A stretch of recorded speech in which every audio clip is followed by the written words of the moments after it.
বন্ধুরা, আশা করি আপনারা সবাই ভালো আছেন। আজকে আমাদের রেসিপি মরিচের ঝোল। সেই জন্য মটর ডাল বাটা নিয়ে নিয়েছি, তাতে পরিমাণ মতো নুন দিয়ে দিলাম। এতে কিন্তু আমরা হলুদ দেব না। কড়াইতে সর্ষের তেল ঢেলে নিলাম। কড়াইতে সর্ষের তেলটা আমাদের গরম হয়ে গেছে, বেশ যেন ধোঁয়া ওঠা গরম হয়। এবার আমরা মটর ডালের বড়াগুলোকে ভেজে নেব।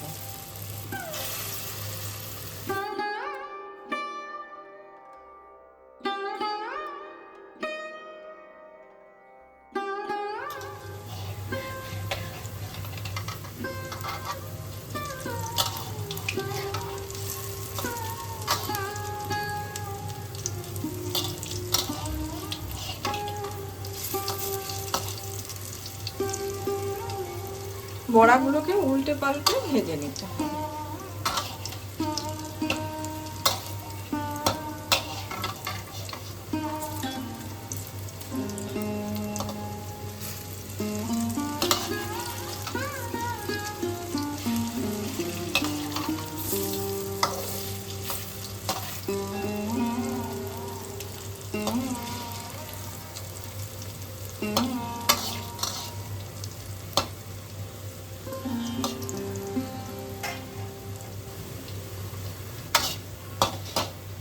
এদিকে বড়াগুলো আমার লাল করে ভাজা হয়ে গেছে, আমি তুলে নিচ্ছি।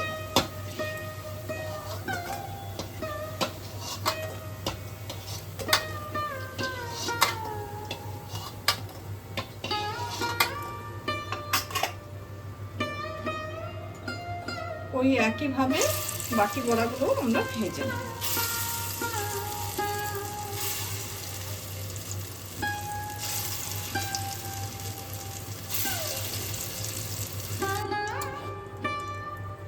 ওই তেলেতে আমরা বেগুনটাকে ভেজে নিচ্ছি।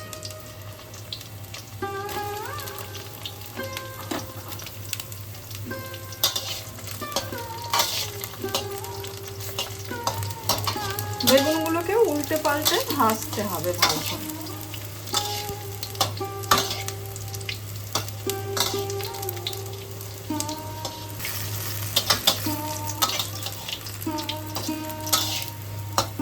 এদিকে বেগুনগুলো আমার ভাজা হয়ে গেছে, আমি তুলে নিই।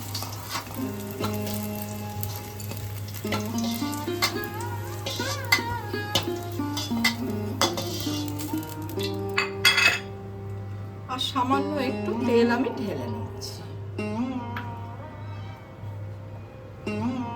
এদিকে তেলটা আমাদের গরম হয়ে গেছে। ডুমো করে কেটে রাখা আলু, পটল, কুমড়ো আর সজনা ডাঁটা দিয়ে দিচ্ছি। এছাড়াও অন্যান্য সবজিও আপনি দিতে পারেন।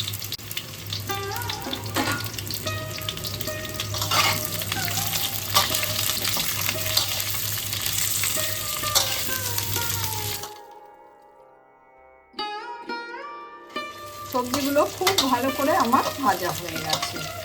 এবার আমি জল ঢেলে দিচ্ছি।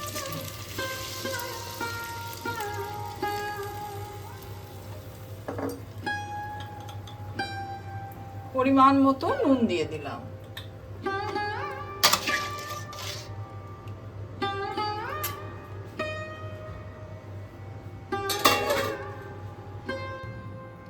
আমরা বেশ কিছু গোলমরিচকে থেতো করে নেব।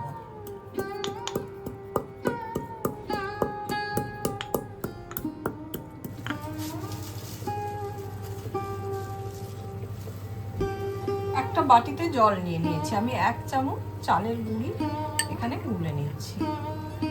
যদি গুঁড়ো চাল না থাকে সেক্ষেত্রে চাল ভিজিয়ে বেটে নেবেন, সেটা আতপ চাল হলেই বেশি ভালো হয়। মাঝে ঢাকাটা খুলে একটু হালকা হাতে নাড়াচাড়া করে দিতে হবে। এখন সবজিটা অনেকটাই সেদ্ধ হয়ে এসেছে। আমি আবার ঢাকা দিয়ে দিচ্ছি।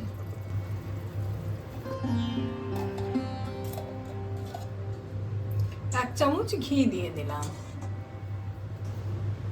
মরিচের ঝোলে ফোড়ন দেওয়ার জন্য আমি কালো জিরে নিয়ে নিয়েছি।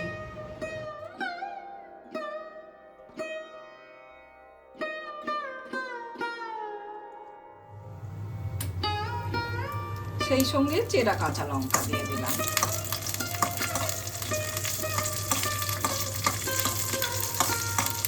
ফোড়নটা থেকে যখন সুন্দর গন্ধ বেরোবে তখনই জানবেন যে ফোড়নটা হয়ে গেছে।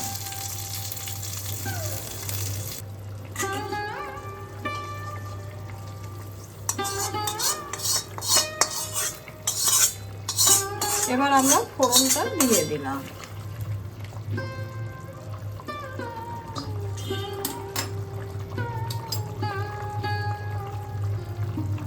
গুঁড়ো করে রাখা গোলমরিচও দিয়ে দিলাম। চাল গোলাটা দিয়ে দিচ্ছি।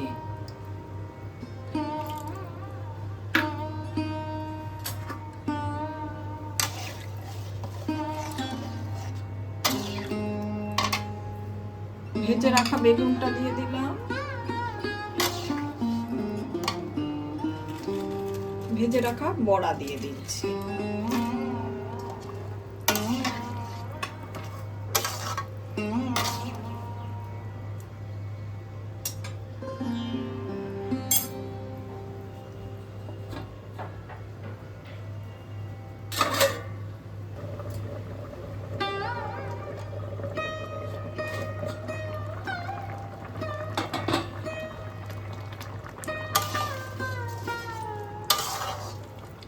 মরিচের ঝোল আমার পুরোপুরি রেডি। আমার এই রেসিপিটা আপনাদের যদি ভালো লেগে থাকে লাইক, শেয়ার, কমেন্ট আর সাবস্ক্রাইব করতে ভুলবেন না আমার চ্যানেলটা। যে কোনো নিরামিষ দিনে ঠিক এইভাবে মরিচের ঝোল বানিয়ে নিন, খুব ভালো লাগবে খেতে।